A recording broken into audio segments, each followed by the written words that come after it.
Since this is my first time na mag-triathlon ng ganito kahaba, syempre, kinakabahan, very nervous, pero okay lang. Nandito na tayo, di ba? Aatras pa ba? Bale, 4 months preparation, loading ng ng mahabang distances for 2 months, then taper halos yung taper na itong the past week, and mahirap yung preparation kasi 3 sports. Pangalan, ma'am? Pardilla, Edrea. Adria? Yes. So where are you from? From Lucena City, Philippines. In what city first? Yes, first. So, yeah, break the leg. Yes, wag malunod. Alright, thank you. No. Pwede na ito i-zip tayo, ma'am, for safety lang sa itong bike. How about tomorrow po siya? Cut na siya tomorrow. before Alright. start. Yes, no problem. Tatapos lang po natin mag-bike check-in. Okay naman yung bike. So, naka-rack na siya for tomorrow. And then, nakuha na rin natin yung ating timing chip. Ito yung makakapag-track sa atin sa duration ng race. So, yun. Good luck sa atin tomorrow!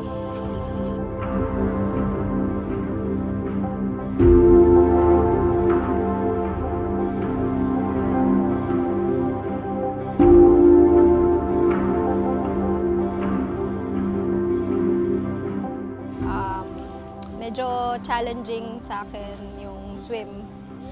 Weakest point ko, pero sana tomorrow maging pantay-pantay yung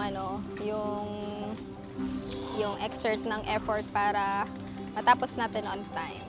Yon. So yun yung goal, matapos on time, maka-medal.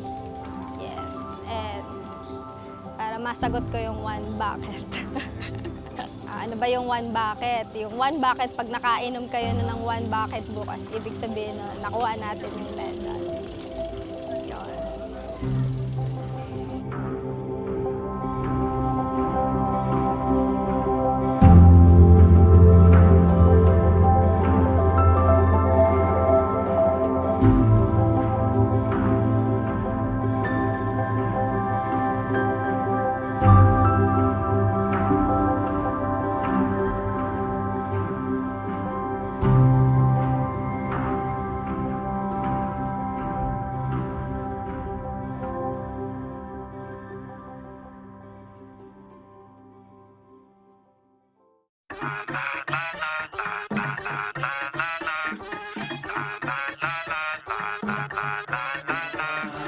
Tune up the 808 baseline check. They stay complacent, me, I'm a threat. Big moves only how I connect. Living it large, no need to reflect. Hindi ko alam. Very nervous. Is the nervous system is the breaking down. Yon, sobrang kabado. So hopefully, hindi naman hopefully, alam natin, we can do this. Just believe in myself. So ito na, bike check. Open ang transition. Mag-iwan na ng mga gears. Tapos, it's showtime.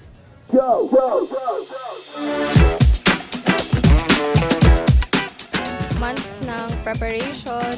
Ito na, this is the day. 1.9 kilometer swim, 90 kilometer bike, at 21 kilometer run. Gagapang, pero kailangan natin gumapang kung kailangan gumapang. Pero sana hindi naman tayo umabot gumapang kasi nag-training naman tayo. So, yun. Mukhang umulan kagabi. Sana naman hindi umulan ngayong umaga. Sana hindi pangit yung weather. Well, sinabi naman na mainit. Mas magandang mainit kaysa umulan. Kasi pangit talaga pag maulan. Madaming factor. Madulas sa bike, madulas din tumakbo. Plus yung pag maulan, ibig sabihin pangit yung alon. So, yun. So, sana lahat kalmado. And sana ako kumalma din. Naging kalmado. Kasi hindi tayo kalmado sa mga moments na yun. Mukha lang akong kalmado. Pero hindi. Hindi talaga. Pero, yun, ganun talaga. Siguro hindi siya mawawala hanggat hindi mag-start yung race. syempre goal natin, hindi umuwing sawi. And may goal time tayo sa utak. Yaw na muna nating wag na muna nating i-splok para hindi mapornada. Alam na ni Lord yon. Itatawid tayo ni Lord sa ating goal time. Kuha natin yung medal.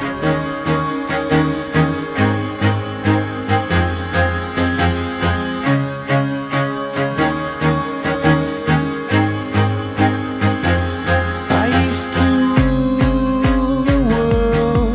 Seas would rise when I gave the word. Now in the morning I sleep alone. Sweep the streets I used to own. Pinakamahirap na part ay swim at saka run. Kasi swim, dahil nga open water, yung iba ang current, iba compared sa pool. And then, run, dahil yan na yung last. Siyempre, napagod ka na mag-swim, napagod ka na mag-bike, and then mag-run ka pa ng 21 kilometer, which is a half marathon. So, dati, yung half marathon, buwan ko din pinaghahandaan. Ngayon, tatlo-tatlo sila in one.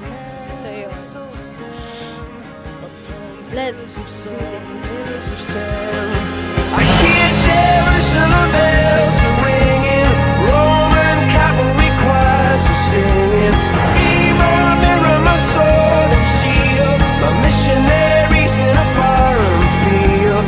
For some reason I can't explain, I know Saint Peter won't call my name ever alone this world. Siyempre, yung biggest motivation ko, siyempre yung anak ko.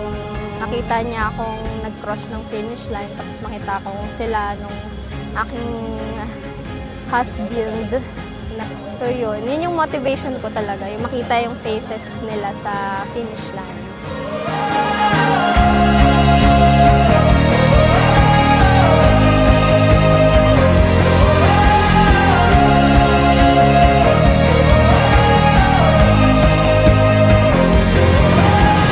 Hear Jerusalem bells are ringing, Roman cavalry choirs are singing. I feel all the pressure right now because everything is hurting, my legs, my head.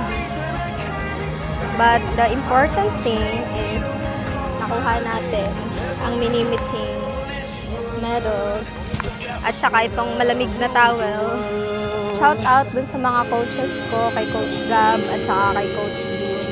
Thank you for helping me sa ating road to Ironman 70.3. Now, I'm a half-blooded Ironman.